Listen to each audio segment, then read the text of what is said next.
Hello, friends.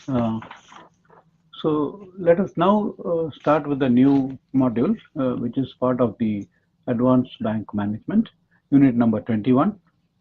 Uh, on the topic of development of human resources, we would like to look at the topic of the process of job analysis.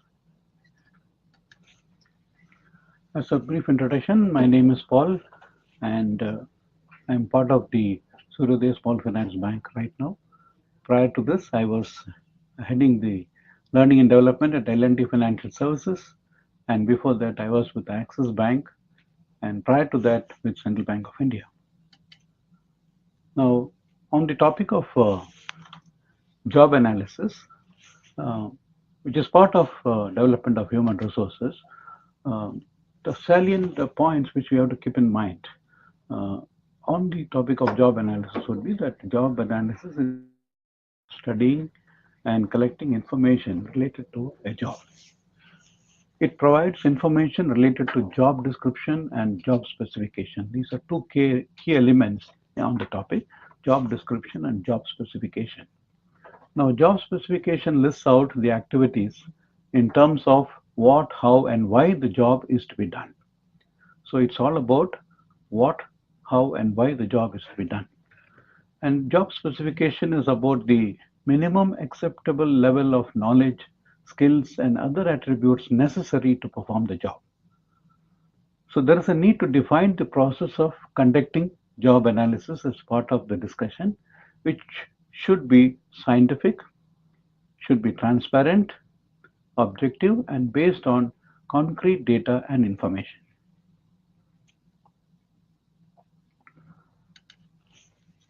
Now, the process of job analysis, as we discuss, uh, what are the other salient features? The relevant data or information to be gathered for job analysis can be sourced from various stakeholders. And the stakeholders would include one of them would be the job holder, it would be the supervisors of the job.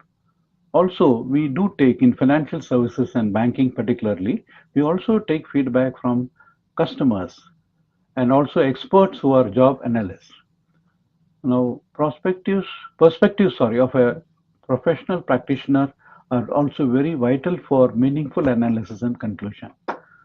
So we try to build in the practical aspects of that into the discussion.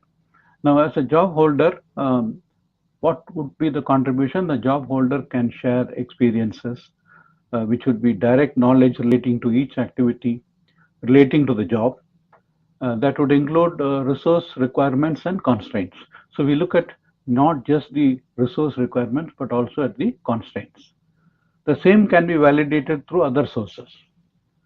Now, how the supervisors can contribute would be that they can share views on redesigning the job and on how to make it more effective and result oriented. It can be lateral. It could help cost optimization and improve productivity. Now, the another significant aspect is taking feedback from customers, which could also be based on the complaints which must have we come across, because they can provide insights on how to provide a better experience to the customer and understand deficiencies in services. So we should always learn from our mistakes and try to rectify them and proactively take measures so that the customer experience will get enhanced, and which is the ultimate objective of doing any kind of financial service. So customers are everything for the survival of the organization. Lot of research and studies conducted on why some of the top corporates have failed in the long run is just because customers have not been kept in mind. So the expectations of the customer can be fulfilled when we proactively take measures which will help to provide that kind of an experience to the customer.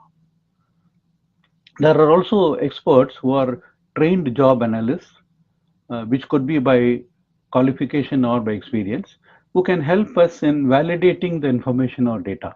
So we might have gathered a lot of information and inputs and data, which we'll be able to validate with the kind of support which we can get from the experts, so as to improve the processes through scientific methods and adapt best practices.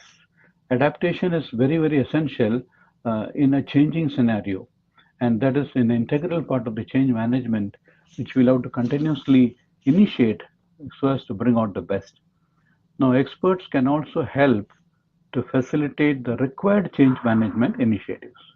So, with the help of very different types of feedback and inputs from different stakeholders, we will be able to do a proper job analysis. Thus, the role of the various stakeholders in this exercise is very, very important. Now, as part of the job analysis, when you continue the discussion, there is this process of data collection. Now, the importance of data is very high. So, whatever the veracity of the input, that will determine the veracity of the output. So, while data or information inputs for job analysis can be gathered from various stakeholders, like we already discussed, job holder, supervisors, customer feedback, and experts who are job analysts, etc. The process of data collection can be done through various time-tested methods like the following. Uh, Interviewing the stakeholders, interacting with the stakeholders so that we get those insights which are very critical. It could also be done through structured questionnaires. So questionnaires have to be, created in such a way that we are able to get the inputs which are actually required or the insights which are really going to contribute to the, you know, making this exercise a very effective one. It can also be done by observation of the players by a job analyst. So we can actually observe people on the job and try to understand, how they are able to manage any difficulty which they come across, how they manage a crisis situation. So all those would be very essential insights which will help us to understand the job. And of course, there is the time tested scientific method of what is known as time and motion studies. So, which will tell us, for a particular type of job, how much time is taken, what are the requirements, and how much time is actually required to execute the job. The execution part of the job is can be studied by doing what is known as time and motion studies. Now, while each of the above methods, which we have just discussed, has some or several limitations, it also provides vital inputs that can be analyzed, validated, and leveraged upon for a meaningful analysis. These help to draw the job description and job specification. So these are two essential inputs in job analysis. One is the job description and the other is the job specification. Now let us ask a few questions to understand this, what we have discussed so far. So job description lists out the activities in terms of say one, two, three things. First is what is the job to be done. So job description, if we need to analyze that, we need to understand what is the job to be done, how the job is to be done, and why the job is to be done, the importance of the job. That really goes to create a kind of an adult learning experience for whoever is doing the job. So it is making the contributor responsible to do it well, and whoever is the person guiding that is only playing the role of a facilitator. So why the job is to be done, how the job is to be done, and what is the job to be done. So these are three important factors which will help us to do the job description. Now, how can the job holder contribute to job analysis? So somebody who's actually doing the job can also contribute to the job analysis. So this is called the process of job analysis. The job holder can share experiences which are direct knowledge relating to each activity, or it could be relating to the job, including resource requirements and constraints. So to do a job, what are the requirements and what could be the constraints? The idea of looking at the constraint is also to understand how they can be overcome. The same can be validated through other sources also. But these are two essential things which help to do the job analysis. Another question which will be very useful to understand this process of job analysis is how customers' feedback or complaints are useful in job analysis. Now, sometimes we feel that it may not be, but actually it has got a valid reason. So, customers' feedback or complaints can provide insights on how to provide a better customer experience and understand deficiencies in services. So, we can always train people on the functional knowledge which is required to deliver the world-class customer service. Also, the behavioral or the soft skills which are also required for this.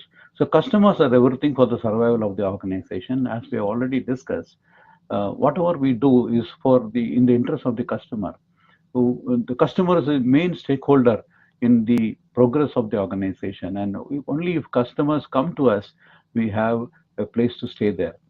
So therefore whatever feedback we get or the complaints that we get from customers can be used for getting very rare insights on how to provide a better customer service and experience, and this is very, very important. So thank you for the module.